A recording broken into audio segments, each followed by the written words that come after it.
Money can be a sticky and uncomfortable topic to discuss, but that's exactly what we're going to do today. We are going to be talking about money, about teaching kids about money with Maya. Maya is a CPA, mom of two, who started her own company with the goal of educating children about finances.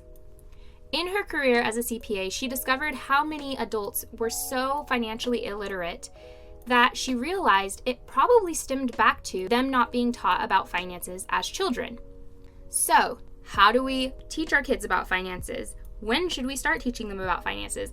And as the nanny, what is our role in educating children about money and finances? So, first of all, why should we teach our kids about money? Well, I think it's just going back to what you just said. Your mom taught you and you feel like, you have it together. You know what you need to do. You're a responsible young adult. And you compare yourself to some other young adults that did not get that education. I think it's our responsibility as parents or caregivers or educators to teach our kids, to prepare them for the world that's waiting for them. We teach them, basics, let's say hygiene, right? Teach them to wash their hands when they come in from the outside. We teach them to brush their teeth, to take showers. But that's important for sure. But then, we don't, for some reason, I don't really know why our society doesn't really teach kids about money, yet we need money to live. Like everybody pays bills, everybody, even if they don't have a home and they don't pay mortgage, they probably pay rent. So we deal with money. So, really, we have to teach our kids how to be responsible with that money. We all know that teaching kids independence is important, but the question really is, what is the nanny's role and how do we support the family in educating their kids about finances? We nannies can present classes to parents to invest in their kids by investing in us. Maya's course is something that I would highly recommend as the first step to supporting parents in educating their kids. This is because her program helps parents decide how they want to teach their children about finances. So I think the big thing that we actually need to address here is, first of all, that money is a very sensitive topic. It's a taboo, right? And we all have different feelings about money. We don't feel the same way about money. And there's really no right or wrong. That's why I always say, personal finance is called personal because there's that personal component in it. So when it comes to teaching kids about money, it's actually funny because over the years I've realized that every family needs to come up with their own unique money teaching approach. And I've actually designed a framework that helps parents do that. So based on this framework and based on their family values and the child's money personalities, the parents will take all that into consideration, as well as like if, there are two parents involved, they would talk and figure out what works best for them. And then they would pick and choose from different methods, how to teach saving, how to teach smart spending, how to teach investing or give allowance or whatnot. So when it comes to nannies, I think personally, the first step should be explaining to the parents that this is something that a nanny wants to help out and teach the kids. But it's really, really important that the nanny or any caregiver is on the same page as the parents when it comes to teaching kids value of money. And so it's just because we all have different values. So I'll give you an example. Like one of the values is like for some people that are very religious and they go to church on Sundays, they tithe. Or even if they don't go to church, some people really believe that 10% of their income should be donated. Okay. Now, not everybody thinks that. And so, if we have to make sure that both parents or caregivers or educators are all on the same page when it comes to that, because we want to be communicating the same ideas, the same values to the kids. And so my big thing is like with nannies is to just make sure that, what's being communicated is in line with the family values. And so like again, like I do have a course for parents. I don't have course for nannies, and this course for parents actually helps parents decide what these values are, and also based on, again, on kids' personalities, figure out what is the best way to go ahead. But even without this course, you know, people can get together and say, you know, this is okay, we're okay with this, we're not okay with that. So that would be the starting point. Once parents have decided on the how, the question then becomes when. When do we start teaching our kids about finances? You know what, I always say whenever they start asking us to buy things or asking their parents to buy things, and so that typically happens around age 3 or 4, that's when kids figure out that money gets them things. However, you know, lately I've been having a lot of conversations about this, and I actually think that we can start teaching them earlier, and maybe not necessarily about money as the currency, but more about things like taking care of our possessions. You know, when as nannies, like I'm sure, you know, all the nannies teach kids how to clean up their toys, and how to take care of their toys. Well, that ties into financial literacy in the sense of that when we take care of our possessions, it just means that we value what we have, that we're grateful for what we have, that we also realize that perhaps there are other people that don't have all the wonderful things that we have. And then also by taking care of our toys, we also don't, you know, we don't have our parents spend extra money to buy, let's say, a toy that we have just destroyed. Right? Like there's no need to keep purchasing the same toy because we're, you know, we're not taking good care of it. So, you know, just that whole notion of taking care of our toys, appreciating our toys, being grateful for them, I think, and sharing our toys too. I think that's another skill that translates into financial literacy, because part of financial literacy is donating and giving. And a lot of people are surprised by that. But by giving to others and by donating, we actually appreciate, again, what we have and that we're able to give to others, and that we realize that we have more than others do, right? We understand how fortunate we are. Yes, you know, sure, there will be always other people that will have more than we do, but we just need to appreciate where we are in life and just be happy with that. So with the little kids, when it comes to sharing with their toys, you know, they're not giving the toy, but they're still giving up some ownership of the toy so the other child can play with that toy. So it's closely related. It prepares them. It's almost like these baby steps to financial literacy. Wow, I really love all of these ideas so far. So what are some ways, tools, curriculum that you give caregivers to help them teach children the value of money as a currency and savings? Right. So, you know, and I want to go back again to nannies, because as you said, like they don't teach kids when they're older, they teach the kids when they're younger. So, I mean, there are some parents, for example, that decide, so for example, I'll give you this. Allowance, okay, is really important, because a lot of times people think of allowance as a gift, because, you know, when we give money to somebody, people think, well, we're gifting them money. But the thing about allowance is, like I always tell parents, I'm like, allowance is a teaching tool, and we need to think of it as a tool that helps children learn how to manage money, because once we give money to the kids, our money becomes their money and they treat it very differently. And so there are 3 different allowance methods, but some parents may decide not to use allowance method, right? Like the allowance is not for them, and that's okay. So there's that 4th method. So let's say, for example, parents decided not to use the allowance. Well, there are things that nannies can still do. And, you know, when it comes to like practicing, or I'm sure a lot of nannies role play with the kids. So then it would be, you know what, it would be playing store, right? It would be like setting up a child as okay, you know what, let's play house or whatever.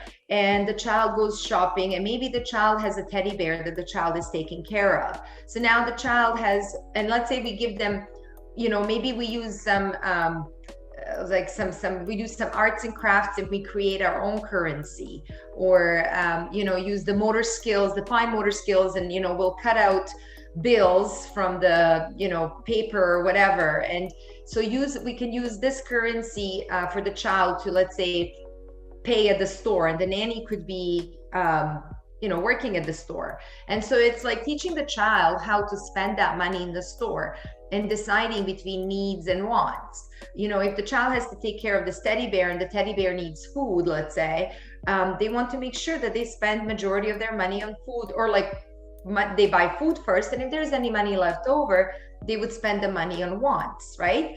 And it's incredible because this is such a basic lesson, needs versus wants. And this is a lesson that I teach to so many young kids, especially kids in kindergarten. But, believe me when I tell you that I have seen adults that struggle with this. And it's not that they don't know the difference between needs and wants.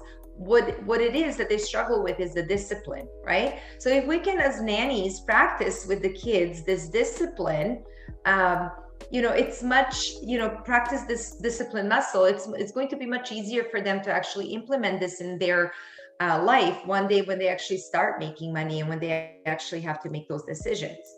And then another thing that they can practice is like, again, like saving some of that money that they've made, like in a little jar, or pretend that, they go to the bank and they deposit this money into the bank. So it's all pretend play, but kids really like that because I think it makes them feel grown up.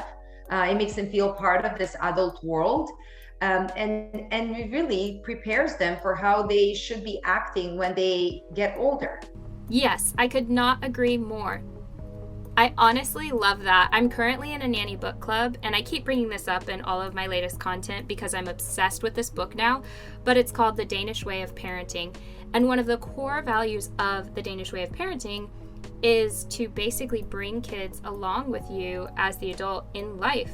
So recognize that they're people, like kids are people. And so we should take them along with us in life to be an example and a role model of what being a healthy citizen and healthy adult looks like, so that they can have a good example to imitate, which for some nannies might be doing family finances, managing family finances as household managers. It's not uncommon for nannies to play the role of a household manager where they're handling, if not all of, at least a large portion of family finances, whether that's for grocery shopping or paying other vendors or handling travel finances.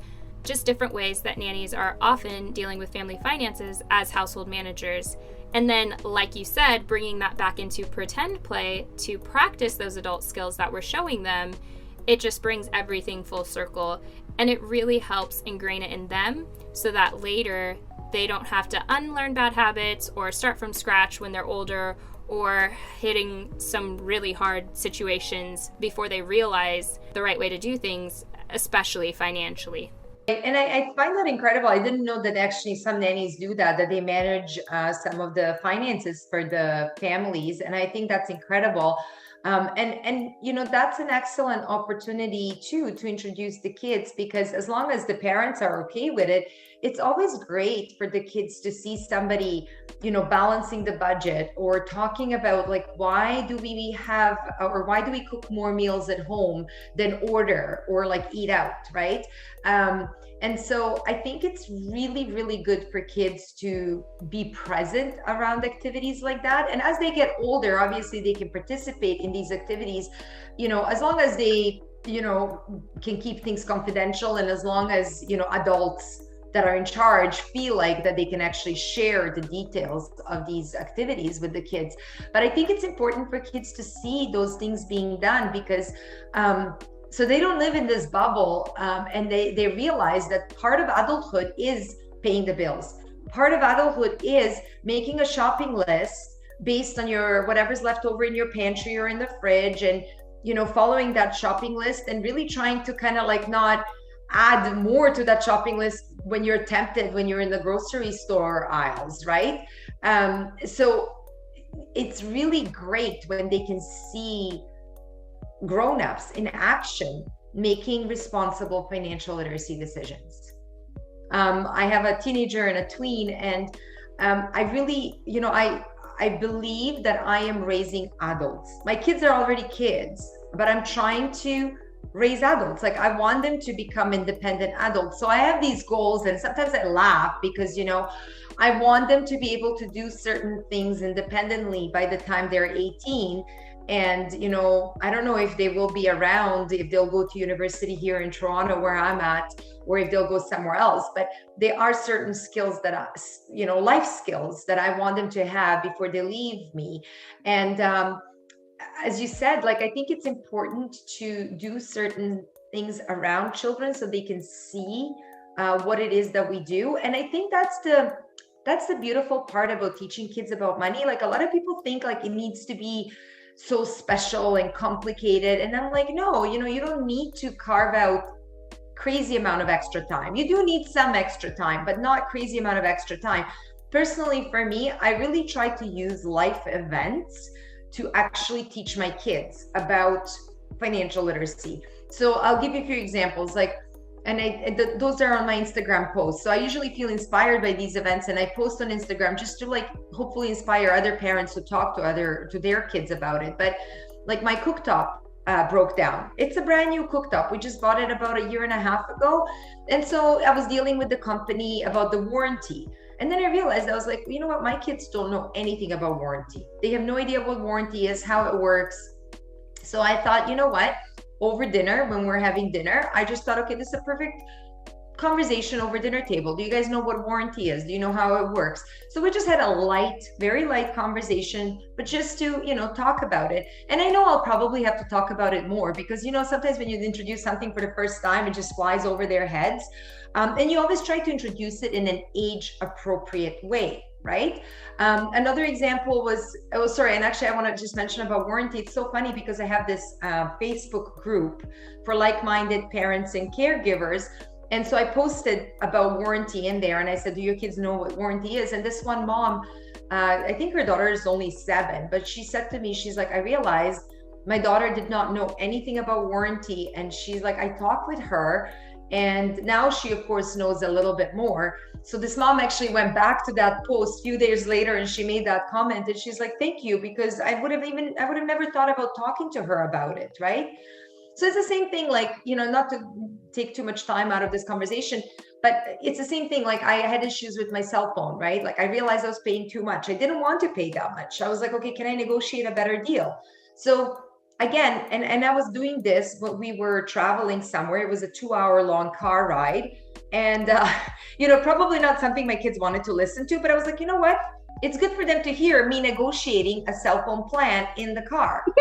So I think it's just one of those things, like, if they see us do these things, they know this is part of adulthood. This is just what adults do. And this is what I'll have to do one day. We do have some parents following us, and money is touchy. And some people think that it's inappropriate to tell or show kids their finances, or they just get uncomfortable because they don't have as much money as they want to.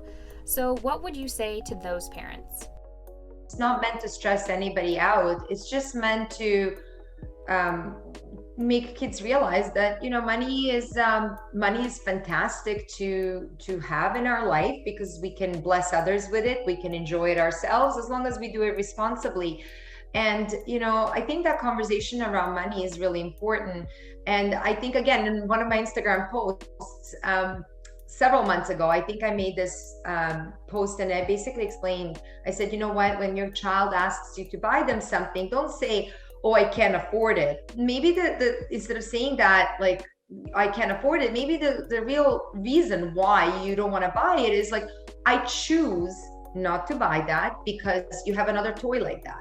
Or I choose not to buy that because I don't think we need more clutter in the house. Or I choose not to buy that because we're saving money for something that's more important. So it's giving that reason and explanation rather than I can't afford it. Because when we say I can't afford it, we stress our kids out. We bring that mindset of poverty, right? Or maybe we truly cannot afford something. Then in that case, maybe we can say, I choose not to buy that right now, but I will save up for this. Or let's figure out how we're gonna get this. And I used to have on my website, I think this is just part of my the course now. It's actually an attachment to the course, but it's this like savings chart that basically allows kids, if they want something, allows them to take a picture of what they want or print it off the internet, post it on the savings chart, and then there's like a little thermometer that they can divvy up And every time they have money saved up, they can color the thermometer and then see how close they're getting to their goal. And then another skillful thing is like, showing children how we research. Like, let's say they want a particular toy. Well, can we get that toy from Walmart, or can we get it from Costco, or can we order it from Amazon? Who has the best deal? Can we maybe get it used? And there's nothing wrong with getting stuff used. I've taught my kids to shop used, and they've got some amazing things in like a great condition. They bought them used. Yeah, I absolutely adore that. My mom is a hardcore bargain shopper. Her life motto, which she has passed down to me, and I a little bit am sad about it, but mostly happy, is waste not, want not. So you do not waste what you do not want. So if you want something, you better not waste it. Obviously, that's not the motto. The motto is waste not, want not. But that was a little explanation for you guys. I want to write that down. Sorry, what is it again? Waste not, want not, want right? Not. Yep. And yeah, and one of the things that she would say that, and then she would say, so that's why we don't waste in our house. And we never wasted. Let me tell you, you guys, I have saved so much money in my life on groceries because my mom, anytime anything was about to go bad. First of all, we were the people that would go to those stores, those like bargain outlets where everything is about to go bad. And she would buy it all up super cheap, and we'd bring it home and we'd chop it and cook it and freeze it. Our freezers, we always had packed freezers because my mom knew that we would save money on this food so that we could travel. We traveled so much. As a child, I went to China, Africa, Thailand, Cambodia, just like we traveled. And it was because, and like my parents later bought a condo in Mexico that we went to a lot as a family. And it was because my mom would skimp, as my friends called it, but she would, get things at a good price for things that we aren't like gourmet eaters. We don't have those taste buds where food is something that is of high value in our house. Like we eat healthy and we eat a lot of fresh produce, but we would get that fresh produce where it was almost bad and we would make it immediately and freeze it. And so that was one of the things that I love about my mom and that she taught me from a young age that I just think is mind-blowingly good. But yes, I loved this conversation. I think that it is so important to teach our kids about money. I would love to have you back. If everyone listening and watching would also love to have Maya back, I'm sure I'm not the only one, go ahead and leave a comment and a like below, letting us know maybe what you want to talk about in regards to money and kids for next time. And if you guys don't have any topics, I have a few good questions rolling around in my head that I'd love to discuss. As Maya has said multiple times in this episode, she makes some great juicy Instagram posts, you guys. So once again, if you're not following her on Instagram, I will link her down below. Please, look me up, and if you have any questions, send me an email. I'm happy to answer, and I would love to come back and chat more about this. And by the way, I'm a big fan of your mom. I don't even know her, but I just totally love like what she taught you guys and what she did. She sounds like an amazing lady. Thank you. I will definitely pass that on, although she does actually watch a lot of these and listen to my podcast. So she probably will hear that and be like, that's right. But yeah, she's amazing. I love her. Yes. So thank you everyone again for watching and listening. Make sure, like I said, comment below, like and subscribe. If you have any questions, comment below. Also, I will link Maya everywhere I can. And I will be back next Saturday or Tuesday, depending on when you're listening to this, because we are now posting twice a week, Tuesdays and Saturdays. So tune back in. Yeah. Until next time. See you later. Bye. Bye.